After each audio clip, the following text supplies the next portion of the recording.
The sun was shining over Seaside Grove, a small town tucked away on the coast, its cliffs rising above the sparkling blue waters of the Pacific Ocean. It was the perfect setting for the day I had dreamed about for years, the day I was going to marry Aaron, the love of my life.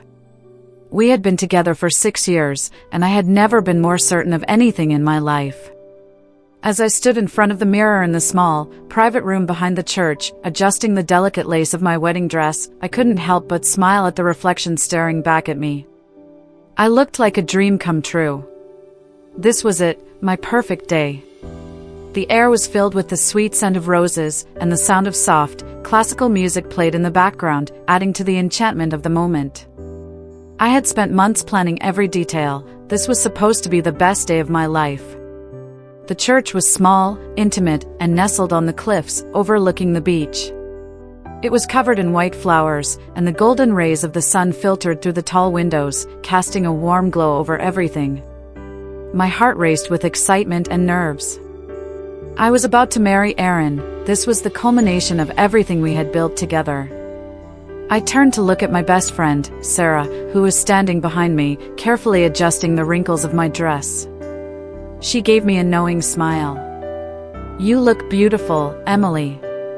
Like a princess." I chuckled nervously, my chest tightening with a mixture of excitement and anxiety. I'm about to marry the man I love. This is it. This is my moment.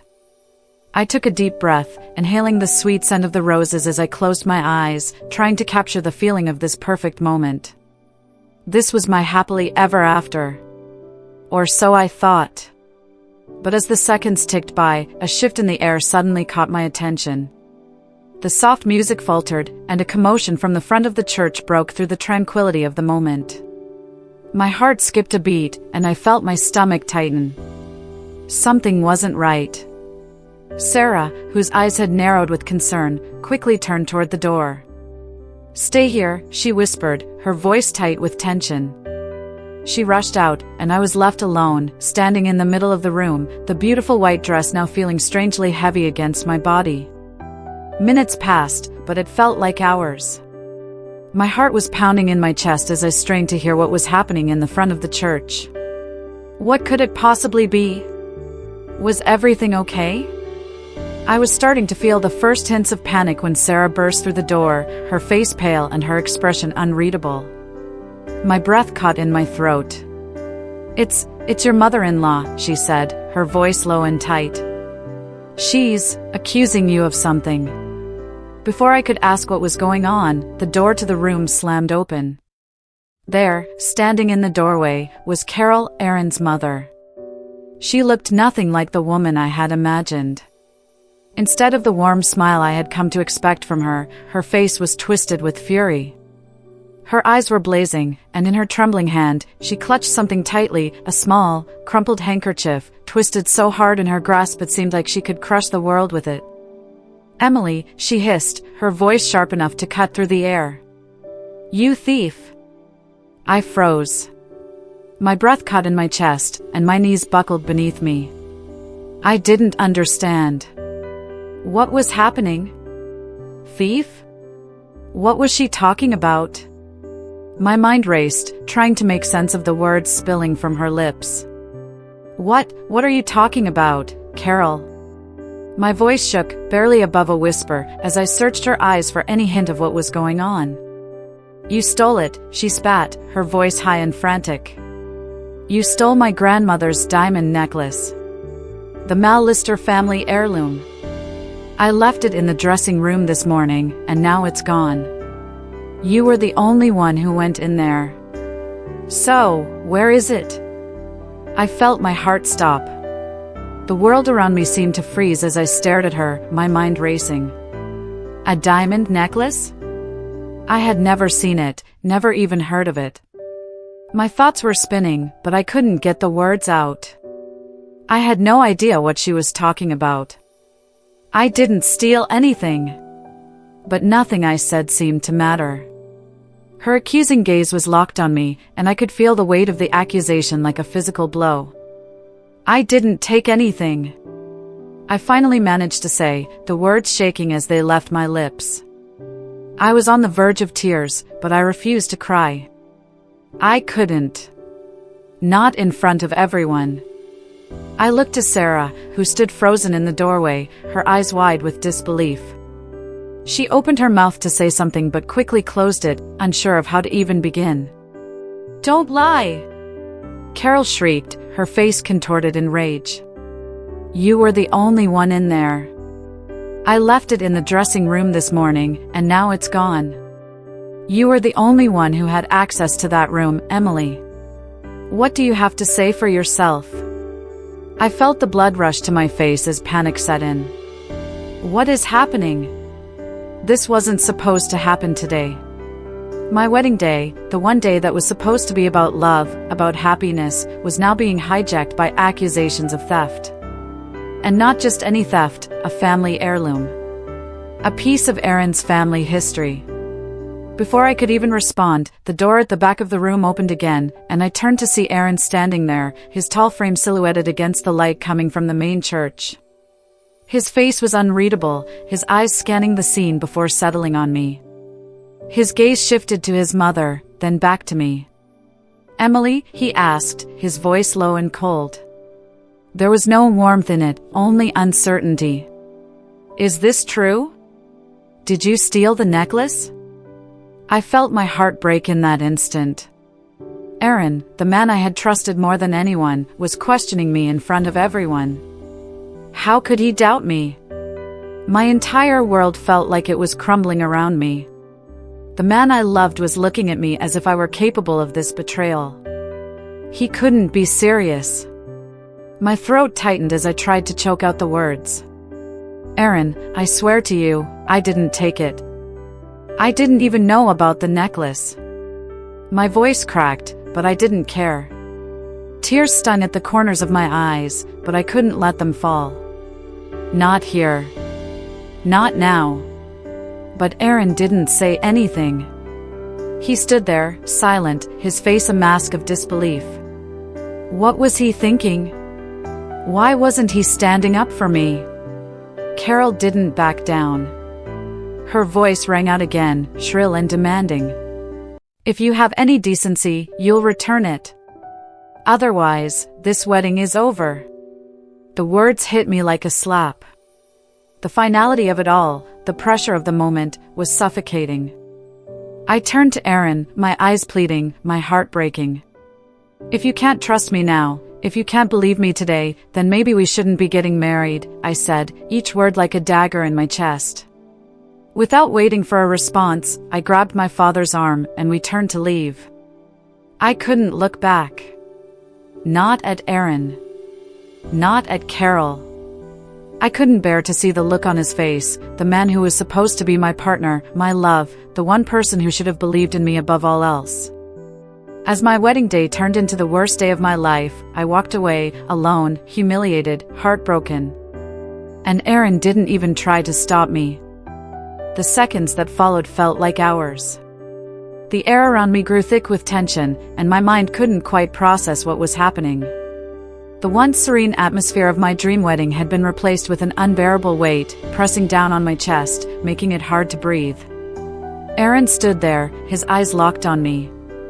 His gaze flickered between his mother and me, unsure, uncertain. How could he be uncertain? This was me, Emily, his fiancée, the woman he had loved for 6 years. His silence was louder than any words. "Is it true, Emily?"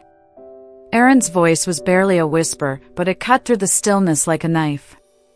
His words felt like a slap, cold and hard. "Did you steal it?" I could feel my heart breaking with every word he spoke. "Did you steal it?" The question echoed in my head, and I couldn't understand it. How could you ask me that? I wanted to scream, to shake him, to make him see that this was all a lie. But instead, I just stood there, staring at him, the man I trusted more than anyone. His eyes, once filled with warmth and love, now looked like a stranger's. "No!" I managed to choke out, my voice trembling with a mixture of fear and disbelief. "Aaron, I swear to you, I didn't take it. I don't even know what this is about." I've never seen the necklace. But his face remained unreadable, his fists clenching at his sides, his eyes darting between me and his mother. Why wasn't he defending me? Why was he letting her tear us apart like this, in front of everyone? Why wasn't he standing up for me, for the woman he was supposed to marry? Carol, my future mother-in-law, wasn't done. She stepped closer, her voice growing louder, more insistent. I know you took it, Emily. I know you did. Why else would you have been in the dressing room? It was just you and Sarah, my precious family heirloom, gone in the blink of an eye. Her words felt like daggers. Each accusation cut deeper than the last. The wedding guests, once quietly waiting for the ceremony to begin, were now murmuring, whispering behind their hands, eyes darting between me, Carol, and Aaron. The tension in the room was palpable, thick with judgment, suspicion, and confusion. I could hear the hushed whispers like a storm swirling around me. She's a thief. I heard she was a little too desperate for the family's money. Maybe Aaron's better off without her. I could feel every pair of eyes on me, their gazes like heavy, burning coals, weighing me down. The humiliation was overwhelming, suffocating. How had my perfect day, my wedding day, become this? How had it spiraled so completely out of control? And then came the worst part, the part that broke me. Aaron, my fiancé, the man I had imagined standing by my side, looking at me with love and trust, was silent. He didn't speak. He didn't defend me. He just stood there, his eyes cold, his mouth set in a firm line. He wasn't even looking at me anymore. He was looking at his mother. I turned to him, desperately trying to reach him. Aaron, please. You have to believe me. I swear I didn't take it. But his gaze flickered with doubt, and he took a step back. Why wasn't he saying anything? My chest tightened, and my hands began to shake. I felt like the ground beneath me was collapsing, and I was falling into a dark void. Carol's voice rang out again, cutting through the silence like a blade. I'll give you one chance, Emily. One chance to return what you've stolen. If you don't, then this wedding is over. The finality of her words hit me like a slap. Over. She was going to ruin everything. She was going to ruin my life in front of everyone. Tears blurred my vision, and my heart felt like it was being torn apart. This wasn't just about the necklace. It was about Aaron's trust. It was about everything we had built, everything we had shared, suddenly crumbling into dust. I turned to him, my voice breaking. If you can't trust me, Aaron, if you don't believe me now, then maybe we shouldn't be getting married. I could feel the tears threatening to spill, but I pushed them back, my heart thudding painfully in my chest. I wasn't going to beg him. I wasn't going to grovel for his love. His eyes widened slightly, but he didn't say anything. He didn't move. He didn't reach out to me. And in that moment, I realized he had already made his choice. The man I had loved for 6 years had chosen to believe his mother over me. He had chosen to stand in silence, letting her humiliate me in front of everyone. The man who was supposed to be my partner, my rock, was now just another face in the crowd, looking at me with judgment. I turned away, not waiting for him to respond. My heart felt like it was breaking into 1,000 pieces. I reached for my father's arm, my grip tightening as I struggled to keep my composure. Let's go, I whispered, the words barely audible as I turned and walked away from Aaron, from the life I had dreamed of. I didn't look back. The guests' whispers followed me like a storm, but I couldn't hear them. I couldn't hear anything. All I could hear was the pounding of my own heart, the sound of my world shattering. As I walked out of the church, my wedding dress dragging behind me on the cold stone floor, I felt the weight of everything I had lost. My dream, my love, my future, all of it slipping away. I didn't care if the sun was shining outside. I didn't care about the beautiful town or the perfect day. All I could feel was the emptiness inside me, growing with every step I took away from Aaron. And in the distance, I could hear the faint sound of Aaron calling my name, but it didn't matter anymore. There would be no turning back. Not after this. I didn't wait for him to speak. I couldn't. There was nothing he could say that would make this better. Not after everything that had just happened. Not after the look of doubt in his eyes, the silence that spoke louder than any words ever could. Aaron's call for me, the desperation in his voice, echoed behind me, but I didn't look back. I couldn't. It felt like a cruel joke, a nightmare that I couldn't wake up from. How had it all gone so wrong? If you can't trust me today, then we shouldn't get married. The words I had said to him rang through my mind, louder than the murmurs of the guests still whispering in the church behind me. I felt like I was walking through a thick fog, the weight of the moment pressing down on me with every step.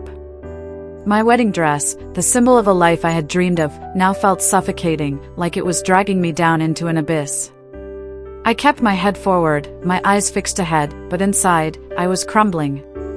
Each step felt like a betrayal of the love I had once felt. Each step was a reminder of how easily everything could be destroyed. My heart was a raw wound.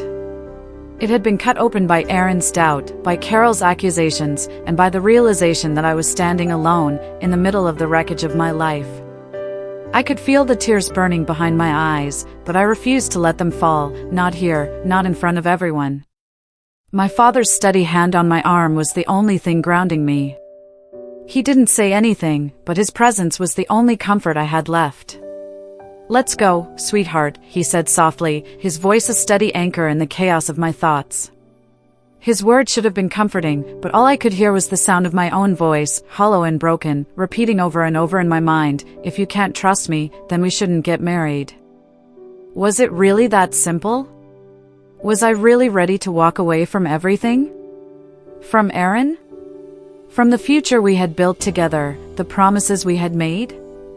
I kept walking, not looking back, not even acknowledging the stunned faces of the guests who had once been there to witness what was supposed to be the happiest day of my life. Their whispers and stares felt like daggers, but I didn't care. I didn't care about the guests, or the wedding, or the life I had imagined. The only thing that mattered was the pain in my chest, the ache of realizing that the man I had loved for so long, the man I had trusted with my heart, hadn't stood by me. He hadn't fought for me when it mattered. He hadn't believed in me when it was hardest to do so. I couldn't understand it. How could he have doubted me? My father guided me through the church doors, and we stepped out into the bright sunlight. But it didn't feel bright anymore. The sunlight didn't feel warm. It felt cold, like the world was taunting me with the life I was supposed to have had, but no longer would. I kept my eyes focused on the ground, willing myself to breathe, to hold myself together. "Are you okay?" my father asked, his voice filled with concern. But how could I be okay? How could I possibly be okay when everything I thought I knew had been ripped away from me? My heart felt like it was shattering with each passing second, each step that took me farther away from the life I had dreamed of. I didn't even get to say goodbye. The car that was supposed to take me to my happily ever after was waiting outside. It was meant to take me to a new life with Aaron, to start our married life together, but now, it was taking me away from everything. Away from the man I had trusted, the life I had built, and the dreams I had nurtured. My father opened the door of the car for me, his hand on my shoulder as he guided me inside. I slid into the seat, my wedding dress a crumpled mess around me. The weight of it seemed symbolic, heavy, suffocating, a constant reminder of everything that had gone wrong. Sarah was already in the car, her face pale, her eyes filled with sympathy, but I couldn't bring myself to look at her. I didn't want anyone's pity. I didn't want anyone to feel sorry for me. The car began to move, and I stared out the window, watching the church slowly fade into the distance. My heart was still racing, still pounding in my chest, but it felt hollow, empty. All of the excitement, all of the joy I had felt earlier that day, had vanished. How could I let this happen? Tears started to blur my vision as the weight of the situation finally hit me. I had just walked away from the man I was supposed to marry. I had just walked away from my future. I didn't look at Sarah, but I could feel her eyes on me.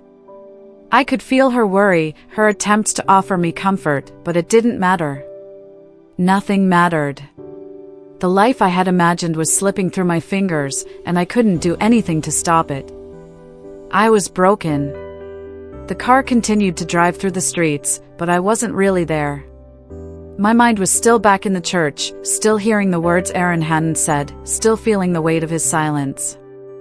I was so lost in my thoughts that I didn't even realize we had arrived at Sarah's house until the car came to a stop. My father opened the door for me again, and I stepped out, my wedding dress dragging on the ground behind me.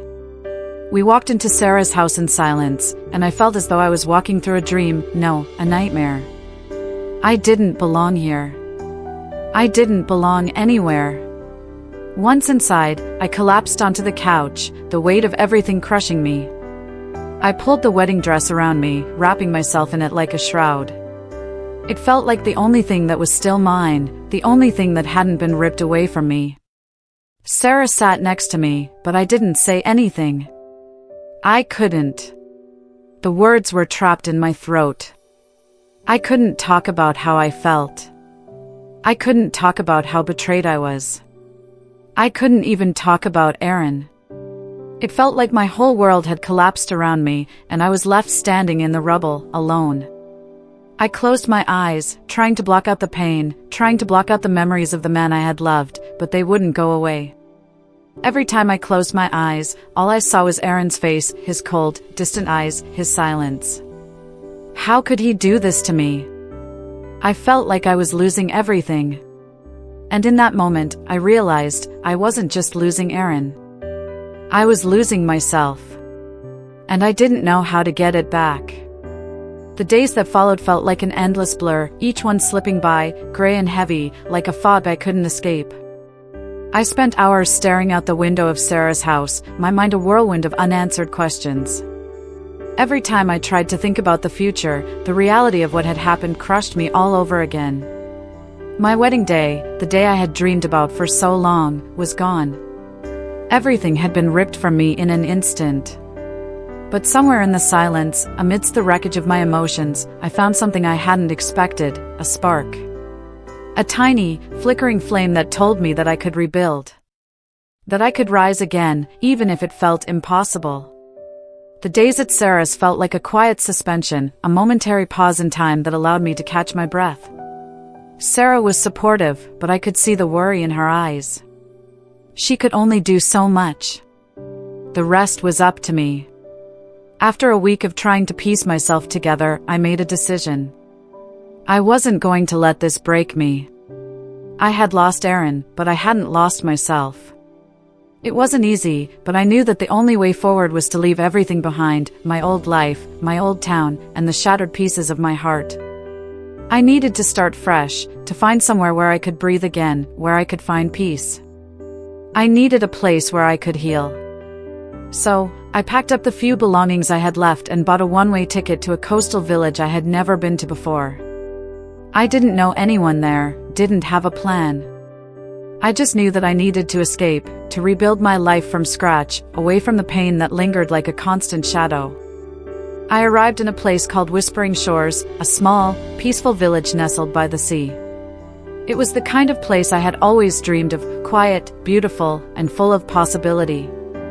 The air smelled of salt and fresh earth, the sound of waves crashing against the shore always in the background. It was here, amidst the peaceful rhythms of the ocean, that I began to heal. The first few days were hard. I spent most of my time walking along the beach, feeling the soft sand beneath my feet, listening to the seagulls cry in the distance. I let myself feel the sorrow and the pain, but only for a moment. Then, I moved forward. I had always loved photography, but I'd never had the time or the courage to pursue it seriously. Here, in Whispering Shores, I finally had the chance. I bought an old camera from a local shop and began wandering around the village, capturing the simple beauty of the world around me, sunsets over the ocean, the small boats bobbing in the harbor, the mist rising from the cliffs.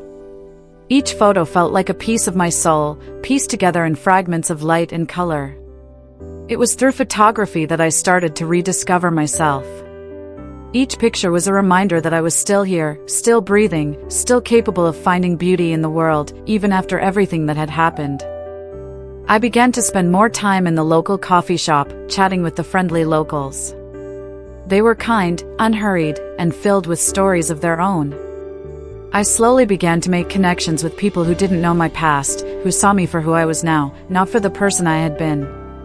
The village became my sanctuary, a place where I could rebuild not just my life, but my sense of self-worth. I started to realize that my value didn't lie in the relationships I had built with others, or in the love I had given and lost. It was something that came from within.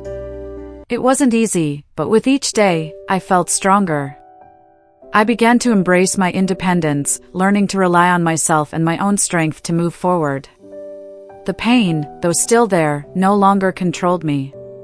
Instead, it became part of the journey that shaped me, a story I would tell not from a place of weakness, but from a place of strength. As the months passed, I found a small apartment overlooking the cliffs. It was a cozy space, filled with sunlight and the smell of the sea. I spent my mornings taking photos of the changing tides, and my afternoons writing in a journal, recording my thoughts, my feelings, and the lessons I was learning along the way. One day, while walking through the village market, I met a woman who ran a small photography gallery. She was intrigued by my work and offered me a chance to showcase my photos in her gallery. I had never imagined my photography could become something more than a personal hobby, but this offer felt like the universe was telling me that I was on the right path.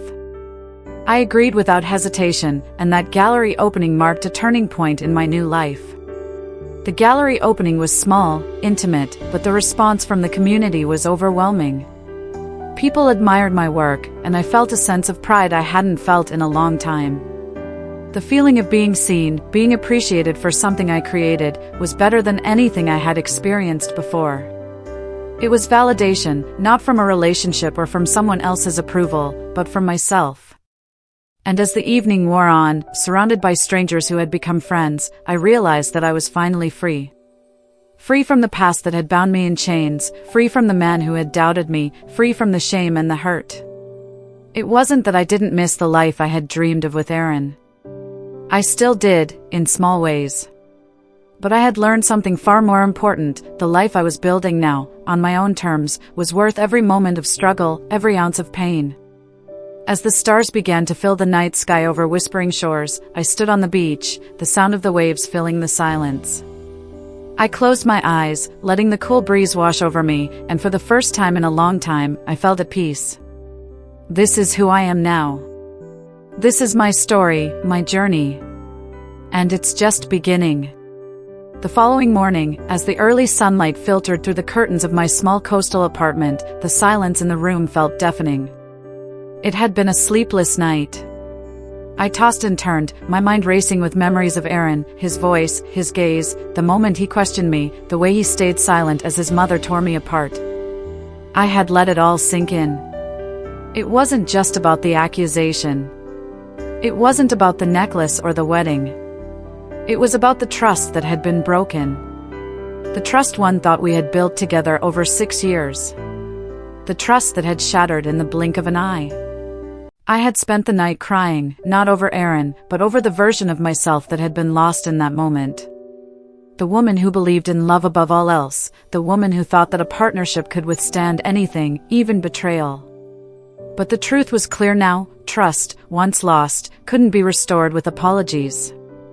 I couldn't go back to that. And just as I was attempting to quiet the storm inside me, my phone buzzed on the table. My heart lurched. It was a message from Aaron. "Emily, I'm so sorry. I know I messed up. I shouldn't have doubted you. Please give me a chance to explain. I need to talk to you. I was wrong. Please forgive me." I stared at the screen, the words jumping out at me, each one a stab to the heart. I couldn't believe it. He was apologizing. He was finally admitting that he had been wrong. But his words, as heartfelt as they seemed, did nothing to heal the wound that had been carved deep into my soul. I put the phone down, my hands trembling. What was I supposed to do with this? His apology, his attempt to fix everything, was a moment too late. The damage had been done. I could feel the familiar ache in my chest, the deep, nagging pain of betrayal, but now, it wasn't just about the pain. It was about my own healing. The thing I had once hoped for, his understanding, his love, his support, was no longer enough. In fact, it felt empty. His words felt hollow, like he was trying to put a bandage on a wound that needed stitches. His actions spoke louder than his apology. And his inaction, his silence in the face of my humiliation, was something I could never forget. I picked up the phone again, hesitating for a moment. Should I call him? Should I hear him out? What would be the point? My finger hovered over the screen as I stared at his message, then at my reflection in the window. The soft morning light reflected off the ocean, and I realized that this was a new day. A new beginning. I couldn't keep holding on to something that had broken beyond repair.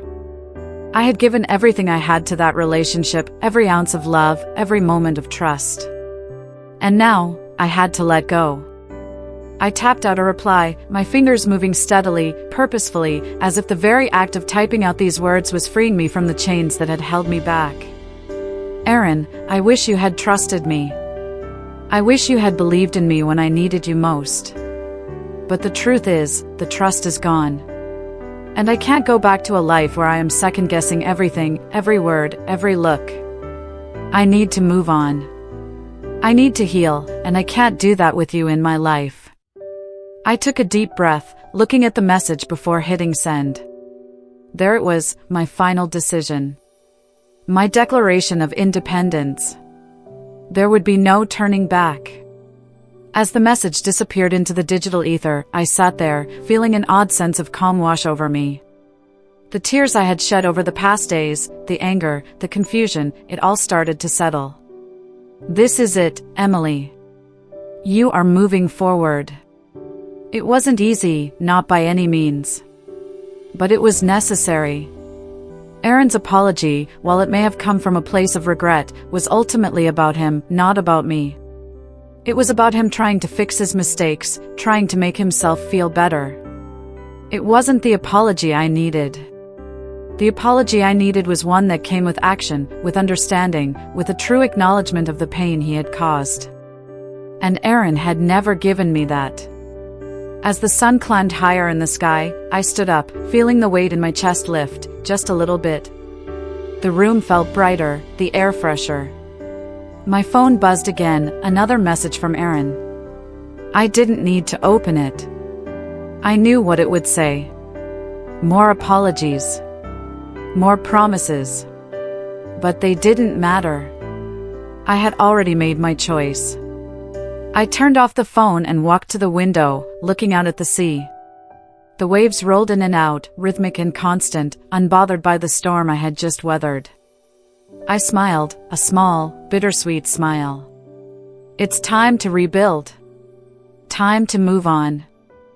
I could hear Sarah's voice from the other room as she prepared breakfast, her cheerful chatter a stark contrast to the quiet turmoil I had been living with. She was my rock now, and I knew that, with her by my side, I was going to be okay. I was going to be more than okay. I was going to thrive. As I stepped away from the window, I felt a renewed sense of clarity. The path ahead wasn't easy, but it was mine to walk. And with each step, I was going to reclaim my power, my self-worth, and my happiness. Aaron's name, his messages, his apology, none of it had the power to define me anymore. I get to decide who I am now. And I am not the woman who was betrayed. I am the woman who is stronger because of it. The next chapter of my life was waiting for me, and for the first time in a long time, I felt ready to embrace it. The months that followed Aaron's final message were a whirlwind of change, but the kind of change I had been craving for so long. I immersed myself in the quiet rhythm of life at Whispering Shores. It wasn't perfect, of course, but I had finally started to carve out a life that was mine, one built on my own terms. I no longer lived in the shadow of a past that held me captive, no longer weighed down by the constant heartache of a love I thought I would never have to let go. My camera became my closest companion. It wasn't just a tool for capturing images, it was a lifeline, a way to connect with the world in ways I never had before. Every click of the shutter, every moment frozen in time, was a small victory. I found beauty in the smallest of details, the way the light danced on the ocean, the movement of the clouds, the people who passed through the streets with their own stories written in the lines of their faces. And it wasn't just the big moments of beauty that I captured, it was the raw, fleeting moments of life. I learned to see the world differently, to slow down and appreciate it for all its imperfections, much like myself. I wasn't perfect, and I wasn't meant to be. But that was okay. I was me. I started to feel fulfillment in ways I hadn't known existed. Each photograph I took was a reminder of how far I had come, how much I had grown. I no longer sought approval from others, no longer depended on someone else's validation to feel worthy. It was like a weight had been lifted off my shoulders, one I hadn't realized was there until it was gone. I was free from the past, free from Erin's doubt, free from the emotional baggage that had once tied me down. One afternoon, I sat on the porch of my small cottage, my camera resting on my lap as I watched the sun begin to set over the ocean. The sky was painted in shades of pink, orange, and purple, a masterpiece that only nature could create. I took a deep breath, inhaling the salty air. This was my new life. A life I had built for myself. It wasn't perfect, but it was mine. And that was enough. I had learned to live without the constant weight of the past. The memories of Erin, of the wedding, of the heartbreak, those things no longer held power over me. They were just pieces of my story, parts of a chapter one had closed, and now I was writing a new one. A better one. I began to exhibit my work at the local gallery, a small, intimate space that had become a sanctuary for my photographs. The opening night was nothing like the weddings I had once dreamed of, glamorous, sparkling, with 100 eyes watching. Instead, it was quiet, simple, with people who genuinely appreciated the art I had created. It felt more fulfilling than I could have imagined. These were the people who saw me for who I was now, not for the woman who had been left at the altar, not for the woman who had been betrayed. But as I stood there, watching the guests admire my work, something inside me clicked. This was it. This was the life I had been searching for all along. It wasn't the life I had expected, but it was one I had chosen. I wasn't just surviving anymore, I was thriving. And it was in that moment, as I stood surrounded by the people who now admired my work, that I realized how much I had grown. I was no longer the woman I had been. The one who had depended on someone else's love to feel whole. The one who had let doubt and betrayal define her. No, I was Emily now. The woman who could stand tall on her own, who could look at her reflection in the mirror and know that she was enough. I had learned the true meaning of self-worth, not from the approval of others, but from within. I had rebuilt myself, piece by piece, until I was someone I was proud of. And I wasn't just moving forward, I was thriving. In the months that followed, I continued to embrace the peace that came with independence. I traveled to new places, capturing the world through the lens of my camera. Each photo told a story, my story, and the stories of the people I met along the way. I started to teach photography workshops for locals and tourists alike, sharing my passion and helping others find their own way to express themselves through art. And through it all, I learned to live without the emotional baggage of my past. I no longer lived in the shadow of someone else's mistakes. I no longer allowed the actions of a man who had failed me to dictate my happiness. Instead, I chose my own path, one that was filled with freedom, creativity, and self-love. I didn't need Erin's apology. I didn't need him to validate my worth. I had learned to validate myself. I had learned to love myself again, in a way I never had before. And in that love, I found the strength to move on, to build a life that was truly mine. As I walked along the beach one morning, my camera in hand, the sun rising over the horizon in a burst of golden light, I felt a deep sense of contentment settle in my chest. I was at peace. I was finally at peace. And for the first time in a long time, I was truly happy.